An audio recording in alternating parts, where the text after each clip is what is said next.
Chris Hensley is a registered representative of Cambridge Investment Research, Inc., a broker-dealer member of FINRA SIPC, investment advisor representative of Cambridge Investment Research Advisors, Inc., a registered investment advisor. Cambridge and Houston First Financial Group are not affiliated.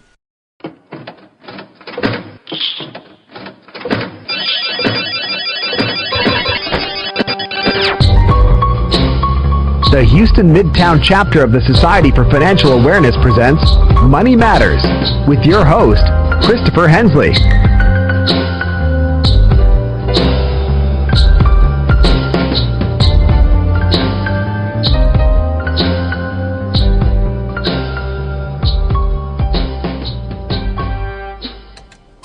Good morning, everybody. You're listening to Money Matters on KPFT Houston.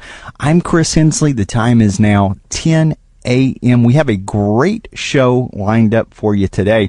Now, in the past, I want to say maybe 3 episodes back, we had Dr. Lawrence Kotlikoff on, and we've had him on the show before. He was talking about Social Security, his book, What's Your Social Security? But the most recent time that we had him on, he has released 2 pieces of fintech software, one that has to do with divorce and one that has to do with budgeting. When on that show, we talked about some statistics, and one of the statistics that bubbles up to my mind here is that if you look at a list, go out on the internet, Google top 10 reasons that people get divorced. Usually in the top 3 answers for that question, money, finances, is one of the biggest reasons that people get divorced. So when it comes to getting divorced, what are some of the things that you can do to make sure you are still, even though you're emotional about the divorce, you're still putting yourself in both spouses in a good position to be a financial steward for your family's finances.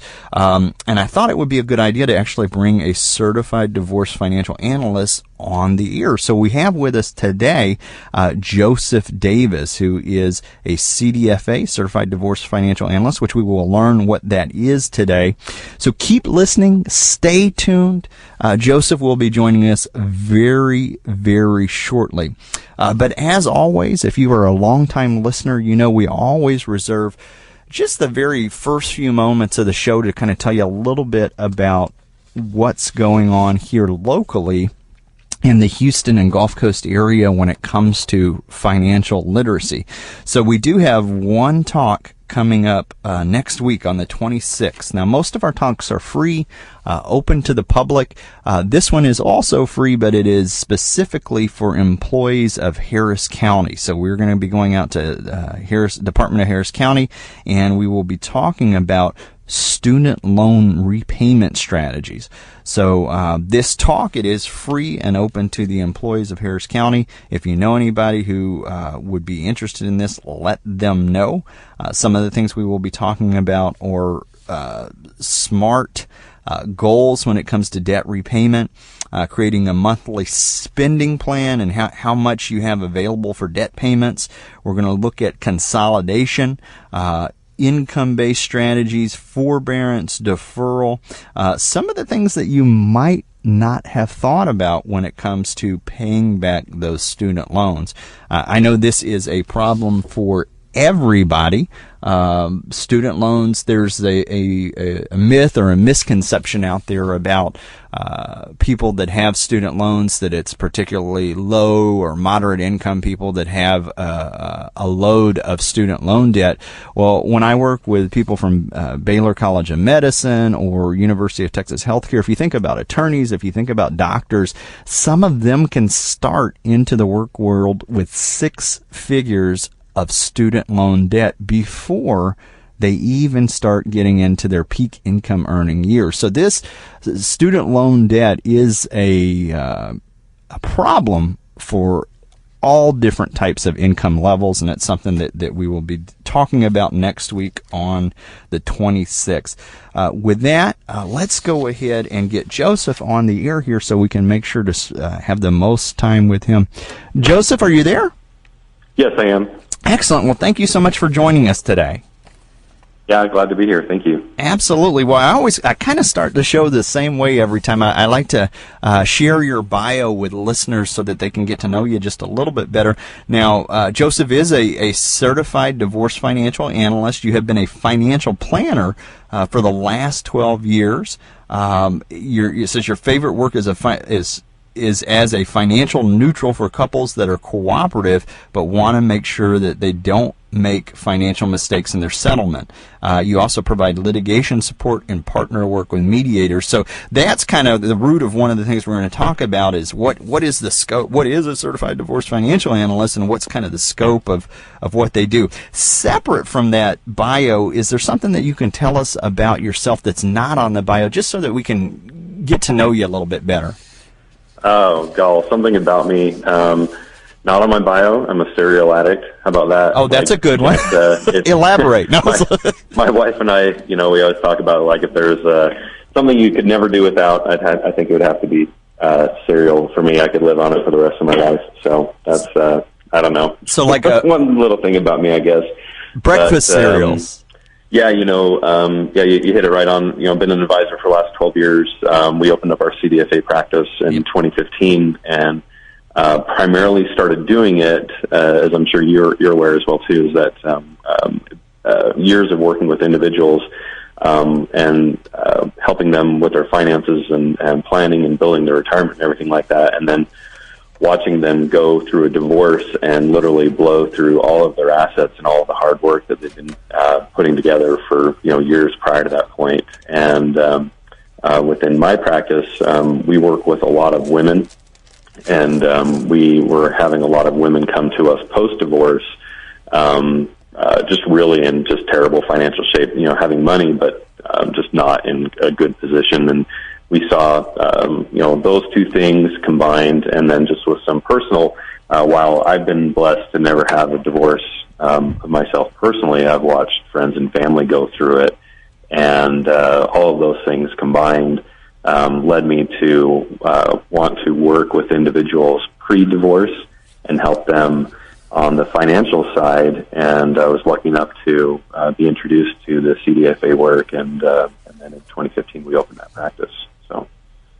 So now this is, there's a couple things that bubbled in my mind when you talk about that. There is a trend in divorce, in the divorce area, of collaborative divorce. A lot of times people will think of divorce as an oppositional thing where two people are on different sides of the table. And I know you talk about mediation and collaborative divorce. This seems to fit, or it could fit really well into that space. Before we go too far into that, though, what exactly is a CDFA? Okay. Yeah, so CDFA, we're a professional that is just basically skilled at analyzing data and providing expertise on the financial issues of divorce. Our role as a CDFA is to assist our clients, the attorneys, and the mediators to help them understand both the short and long-term impacts of their settlement offers or their settlement options that they're looking at. So we can take a lot of roles, but the biggest part there, like I said, is helping that. If we can work in a collaborative environment and working as a financial neutral, we can help both parties understand the short and long-term effects of dividing property. We analyze pensions and retirement plans. We can help our client decide or understand if they can afford the marital home, and if not, we can help them put together a budget to help them decide what they can afford. And then, importantly, we also recognize the tax consequences of these different settlement proposals.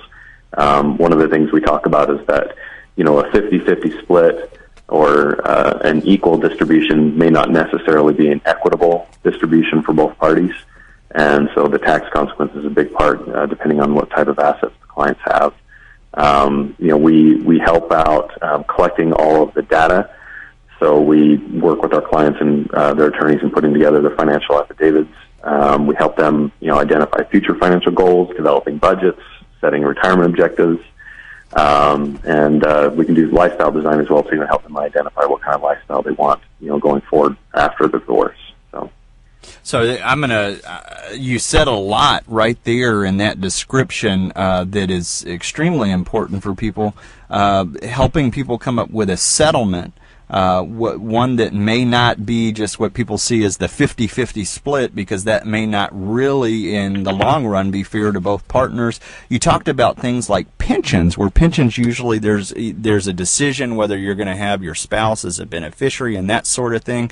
So if one person has a pension and the other person doesn't, and then that couple splits, are you giving up something that you thought you were going to get? I know Social Security plays into this as well. The tax consequences of these settlements, if you're giving somebody something and then they ultimately have to pay X number of dollars to the tax man, is that really something that they can get? And then one of the things you mentioned was just the basic question of, if you're going to get the house at the end of the divorce, can you afford to live in that house?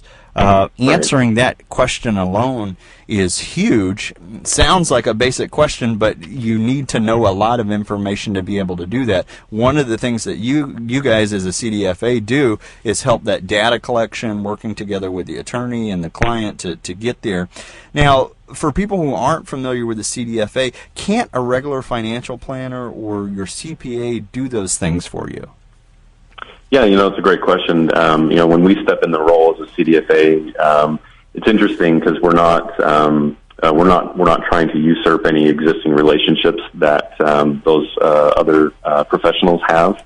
In fact, if I can, I'll try to work with their other advisors. If they have another financial planner, we help them understand. We're not going to walk in here and try to pull away their assets or their planning that's already been done. We don't want to undo any of that good work. Additionally, on the CPA side as well, too, because, I'm not a CPA, so we're not trying to fill those shoes. But the role of the CDFA is really a specialized role, and the work that we do is completely different and unique than the work that a traditional financial planner may be doing, as well as the CPA. And when they really dive into it and look at what we're doing, we find that the CDS or the client's other planners may not necessarily even want to engage in that type of work, just simply because it's just completely different than what they're normally doing. And so, while their financial planner definitely could help, I think it's important, as somebody who seeks out a CFP for planning reasons or for a CPA for tax reasons, having a CDFA in a collaborative divorce provides just a unique set of skills that is important to service that arena. And as a CDFA, you may even be called upon in court to kind of validate some of the help that you've done preparing that financial information. That's something that you've been trained to do, as opposed to just any old financial advisor out there. Right, and the attorneys we work with, they really appreciate that work because, again, we get all the data, and then we provide them rock-solid exhibits that can be used for both parties during mediation, and if necessary, it can be used in litigation. And the software that we use to help us utilize that it's extremely robust, and it covers not only all the property divisions, but also the taxation behind all of the different assets. And then we can project out growth of the marital estate, divided out according to their settlement agreements, and both parties can see what kind of equitable distribution they're going to be seeing depending on how they put that together. And these tools are really, really useful for the attorneys and the mediators so that they can help them, make good decisions for their clients. Now, as an advisor, as a fellow financial advisor, and I took Mod 1 back in like 2008, and then I never went further with it. Then I switched over to other certifications that I was working on. And so one of the things, do you work with individuals or couples? And I think advisors look at it a different way, because if you have an existing client and they decide to get divorced, how does that work? Yeah, so that's kind of tricky, because if we have an existing client that's getting divorced, because we're already providing financial planning services to them, I really can't work as a financial neutral. It's difficult to there's just issues with that, and so in those cases, we have I've got a few other CDFAs that I know in the area and out of the state where we'll recommend that they work with them on that end, because it's difficult for us to, especially if it's not going to be a collaborative environment. If it's it's contested and there's lots of issues, we're not going to be able to really truly act as a fiduciary and have a neutral role if we're already servicing one client on the financial planning side or managing their assets. So with existing clients, we won't offer the work because of those kind of sticky issues. Right. I'm sorry, I forgot the first part of your question. Well, so then I guess in general, do you work with individuals or couples? Oh yeah. So what happens most of the time is that we're contacted generally by an individual, right? Mm-hmm. If it depends on the case, but if they are fairly amicable and we can come in as that neutral, what's really powerful about the work we do is that it can be exceptionally cost effective for them, because here in Utah they have to go through mediation, and if both couples allow us to come in and help them put together their financial affidavits for their attorney to give to them. I mean, they'll finalize it, of course, but we put all the data together, and then we help them determine the value of the marital estate, and then they work with their mediator to decide how they want to split it up, and then we just validate all the data through our work. It can be exceptionally cost effective if we can work with them as a couple. But like I said, most often, usually it's an individual that comes in first. And so if they hire us, we're working as their advocate. And then one of two things will either happen is either we'll continue working as their advocate, solely their advocate throughout the entire divorce process until everything's finalized. And then we close out the case. But then the other thing that may happen is that as we're talking with them, they may talk to their soon-to-be ex-spouse and suggest that we work together. And if that's the case, then we'll have a joint meeting and we'll explain to the soon-to-be ex-spouse that we're working as our client's advocate, but they've agreed that they are willing to let us share all the information with them, and our client signs off on it, and we get everybody to agree. So then while we are still working as their advocate, we are still stepping in kind of as that neutral role, so the ex-spouse doesn't see us as the enemy. Yep. And it's an interesting line of work, because sometimes I think financial advisors come into this work because they think this would be a great way to pick up retirement assets and clients for planning reasons and everything like that. But again, it's the divorce process. It's very emotional. It's taxing, and it's complicated, and it's long. And you really have to be dedicated to your craft as far as wanting to be able to help these people get through this stressful time in their life and get through it as financially sound as they possibly can without having to completely devastate all of their assets. Absolutely. And so being able to, first of all, mediation, not just in the realm of divorce, but to get people to sit down and to agree and flesh things out without actually having to get in front of the judge, or it makes things a lot more smoother. I think if you have a child involved, you've got a lot. You've got a good reason to sit down and figure some things out together amicably. But some of the things you mentioned about when it's a joint meeting and not being an enemy to the ex-spouse, and even the data collection. We did a show several months back about forensic accounting, and there's so many spouses that try to hide assets out there that I think part of the CDFA putting together that data collection and an accurate picture of what people's finances are helps kind of do away with some of that. And that kind of gets us to the next question here. What are the most common financial mistakes that you see people make in divorce settlements? Excuse me. Yeah, we see a lot. I think the first one, just like you mentioned right there, is they try to hide assets. And people will try to hide assets in a lot of different ways. If they're a business owner, as I'm sure you understand, that opens up a lot more ways for an individual to try to hide assets than, say, a normal, just W-2 wage employee. I would say that's the first one for sure, because if we come in, we had a case recently where an individual was trying to hide a pension plan that had gone belly up, and because it had gone belly up, they had felt that it didn't need to be disclosed, but we were able to find it and figure out, get a determined value on it. And it was not a comfortable situation, but yeah, we found it regardless. So when you talk about the forensic accounting, it's easy. It's fairly easy for us to put together all the books and records and find out where money's going. So that's definitely one of the first ones. Some of the other mistakes that we may just see is that when it comes to the division of their assets, again, not fully understanding the tax consequences. And here in Utah, there's a lot of people that try to do it themselves. And when you don't fully understand the tax consequences behind some of these assets and they're trying to divide them out, it can really end up costing them a lot in the long run.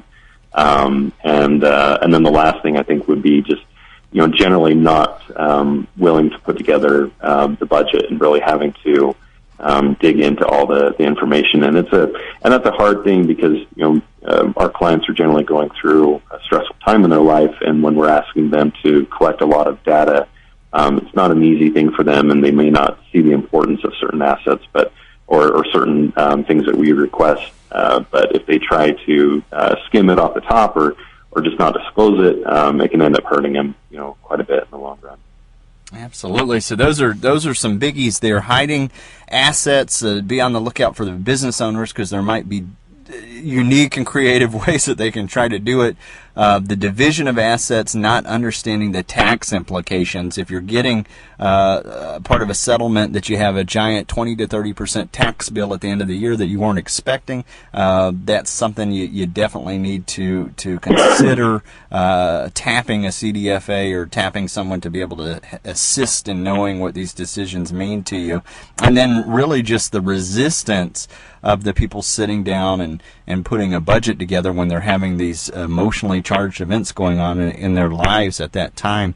If someone's considering divorce, is there anything they should do to financially prepare?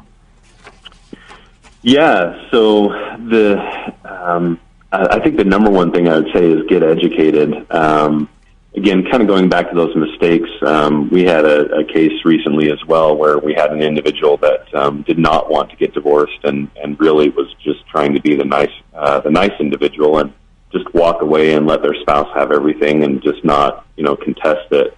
And I think that kind of goes back to one of those, those mistakes. And as I spoke to the individual, I reminded them that while they may be feeling this way today, in a year from now or 3 years from now or 5 years from now, they're going to be feeling substantially different about that decision. And if they walk away, it can really hurt them. So as far as getting prepared, I would say becoming educated would be just the number one thing. There are so many resources available to individuals that are possibly facing divorce to help them not only financially, but to help them, mentally and spiritually and physically to be able to prepare them to go through this process. And we have a lot of resources available to clients and individuals on our website so that they can download these materials and be able to just get themselves and get their household in order. We refer clients out to therapists if they're not going through therapy already to help them there. And then there's just a treasure trove of podcasts and other websites available online that clients can go to help them, become more educated and prepare for the soon-to-be divorce issues. So. I love that to hear that you guys are tapping the therapist as an expert. A lot of I do a lot of budget counseling, and at some point, an advisor has to know their expertise level and their skill set, and so having referring out that side of it, so that's something that's equally as important as the money, is huge to bring that on. So I'm glad that you mentioned that.